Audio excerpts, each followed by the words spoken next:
Plodder's Mile, Chapter 18.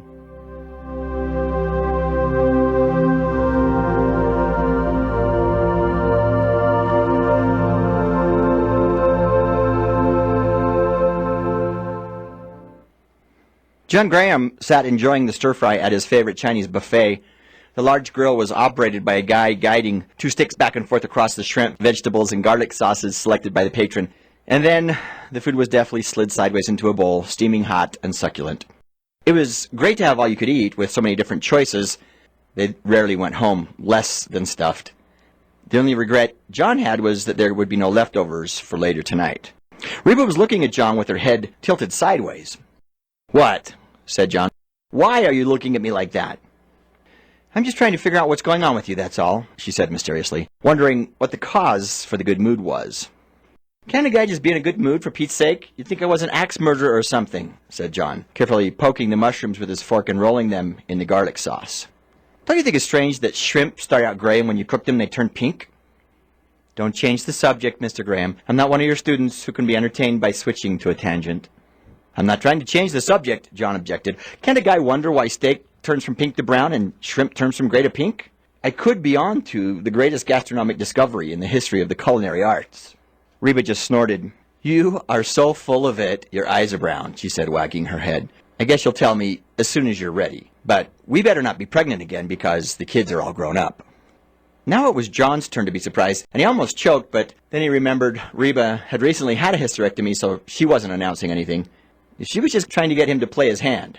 He wondered if he should do a little exploratory digging. "Well," John said, "all I'm thinking is that we may come into a little bit of money in the near future, and I'm hoping you aren't staying with me because I may become independently wealthy." It was an inside joke of theirs that revolved around the salaries of public employees. They were both dedicated to their jobs, and they made a comfortable living now, but it had been hell raising 2 kids on the salaries of 2 school teachers. Reba looked up at John. "Did your father die and leave you a treasure map?" John chuckled. "No, and don't get any ideas about killing me off for the insurance money either, because they won't pay if it looks like murder." "Or suicide." Reba did a little searching of John's eyes to see where he was going with this line of thought. "Don't worry," he said. "I'm not going to kill myself. I just have a good feeling about a little investment I made a few days ago. And don't worry, there's no financial risk involved. I didn't raid our savings." Reba smiled again. John was always involved with one harebrained scheme after another. He liked to think of himself as a financial wizard, but the only thing that was magic was that they hadn't had more money problems than they had experienced already. John was long on optimism, but short on experience. "Investing in another startup company specializing in underwater telescopes?" she teased. "Take it easy, woman," he cautioned. "I know I've been down this road before, but let's just say I'm feeling really good about the track that I'm following." His inside joke made him smile even wider. "Okay," said Reba, pushing back the plate as she got ready to go get some desserts. "I won't challenge your business expertise, Mr. Rockefeller. Just make sure you consult with J. Paul Getty before you sign on the dotted line." It was another old joke of theirs and had to do with spending time on the couch if this went belly up. John was confident he wouldn't be spending time on the couch.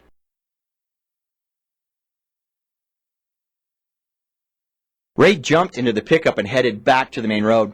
These dead cops had probably called the other cops, so company was on the way. He was trying to think about the road ahead and if there was anywhere he could turn off. Better to stay on the main road in this area, he thought, since he wasn't sure where any of them led. He had to make sure he was headed out on a road which had an escape route at the end. So just before he got to the fork, he had to make a decision. The other cars were probably south, so he should go north back towards Simon's house. If they had left someone behind, there would only be 1 car, and who knows how many were waiting the other direction. North it was. Skinner had by this time left Simon's place to back up the other car by the lake. Ray was hoping the cop car from the farm would be on its way up to the lake. Ray had walked this road earlier in the day and was observant enough to notice there was a sharp dip in the road bordered by a small river just at the bottom of the hill. He was slowing a bit to see if he could coordinate the 2 cars he expected to be encountering soon. Up ahead, he could see Skinner's car coming. Ray doused the lights on the truck again and waited just above the hill's beginning, planning his squeeze play by the river. If he could time this right, he would have a good lead back to Ridgeway and the money. Or he could just forget the money, vanish, and never be seen again. With 3 cops dead now, Ray doubted anyone would let him stay vanished for long. He needed to get to another country, and that took money. which would take Ray back to Ridgeway. Right on time, Schmidt's car crested the hill behind Ray. Ray gunned the truck without pulling on the headlights, but pulling the knob out enough for the parking lights. Ray was timing this so they all would meet in the middle. And to the car behind him, it would look like his headlights were on, not just the tail lights.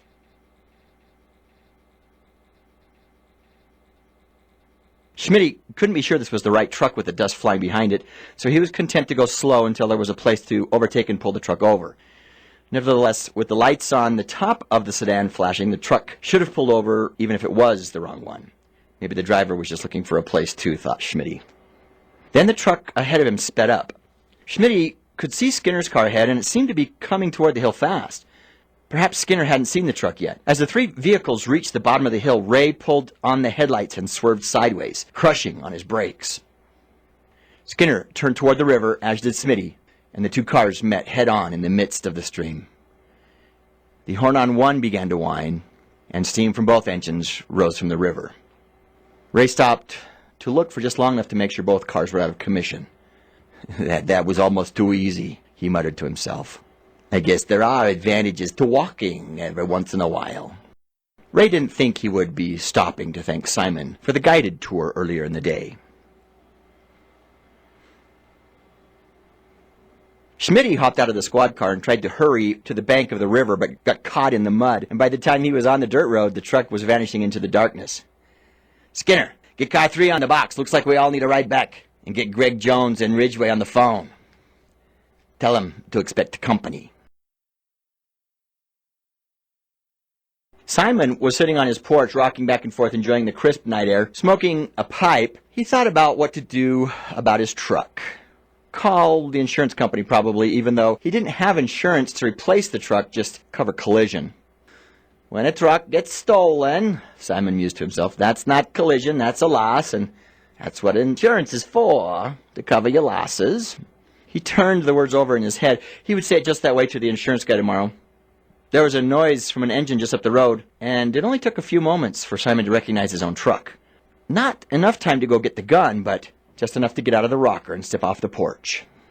Ray drove by like a bat out of hell and made an inappropriate gesture at Simon as he passed the old man standing in front of his house. Simon gestured back and then muttered under his breath, "Thanks for the money, idiot."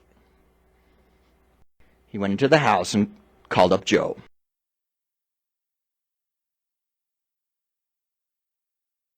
State Policeman Darrell Skinner made the call as requested by his superior officer Harold Smith. Then he hit the steering wheel of his squad car again as the water began to rise inside the car. He'd been so focused on getting this guy, he'd been stupid. He'd seen lights up ahead, but because the truck's headlights weren't on, he sped up thinking the truck was farther away than it was. Now both cars were in the river and probably totaled. Those weren't the real reasons Darrell was angry. He had let his hate for the man they were chasing cloud his judgment. He wasn't thinking clearly, and that was fatal to a policeman like Darrell. Or like his brother, Larry Skinner, who'd been stabbed and killed by this lunatic just the night before. Schmidt had hesitated before letting Darrell come along, but Darrell had been so insistent that there was no way to stop him. He would have shadowed them, risking dismissal to get back at his brother's executioner. Now he sat in a muddy river, watching the water rise up to the door handles. Luckily, this was more of a stream than a raging river, or he would have had more to worry about. As it was, sloshing out of the wrecked car was humiliation enough. He wouldn't let this guy get away again.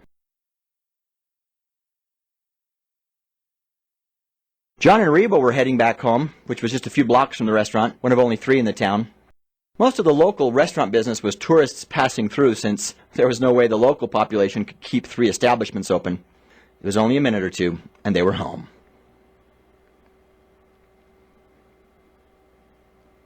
Greg and Paula were distracted at the moment. John and Reba pulled into their garage, and the 2 lookouts were none the wiser. They were writhing on the floor together in the happy ecstasy of 2 people who were in love. Greg didn't even hear the radio from the car calling for him to respond. And since Schmidt had taken off, Greg had turned down the volume on his walkie-talkie. Some moments were not meant to be interrupted. Ray felt in his pocket for the money. Then he remembered trading Joe's gun for the wad of cash and realized he had neglected to take any money back. Ray had been so glad just to have a gun that, in the heat of the moment, he forgot the cash. If that had been the only bad news, Ray would probably not have lost his temper, but Simon's truck was nearly out of gas after touring the countryside, and in the next town, he would have to stop and gas up with no money.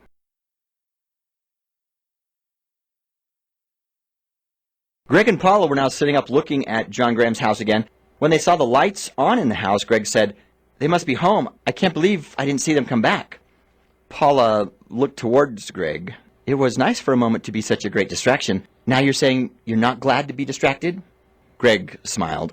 "Sorry, don't take it personally. I wouldn't choose anyone else to distract me, but this is my professional duty. I'm supposed to be watching this house, where a friend of mine just happens to live, so he doesn't end up dead."